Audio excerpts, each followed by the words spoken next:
எதுக்கு உங்களை பலாத்காரம் பண்ண விஸ்வநாதன் முதல்ல உங்க உடம்புல எந்த இடத்துல தொட்டாரு? கைய பிடிச்சாரு. அதுக்கு நீங்க எதிர்ப்பு தெரிவிக்கலையா? என்னால முடிஞ்ச வரைக்கும் எதிர்ப்பு தெரிவிச்சேன். அதுக்கப்புறம் நீங்க அதுக்கு சமாளிச்சீங்க. காரணம்? ஓ, விஸ்வநாதன் வாட்டா சட்டமா இருந்தார். உங்க உடம்புல எந்த இடத்தையாவது பலாத்காரம் பண்ண அறிகுறிகள் இருக்கா? ஐ மீன் அடையாளங்கள் இருந்தா அத கோர்ட்ல காட்டுங்க. ஆதாரம் வேணும்ல? நக்சாலி வரும்.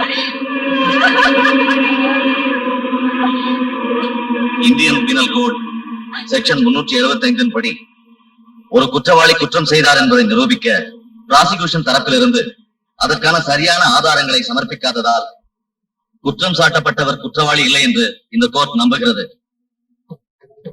அதனால் இந்த வழக்கில் குற்றம் சாட்டப்பட்ட விஸ்வநாதன் நிரபராதி என விடுதலை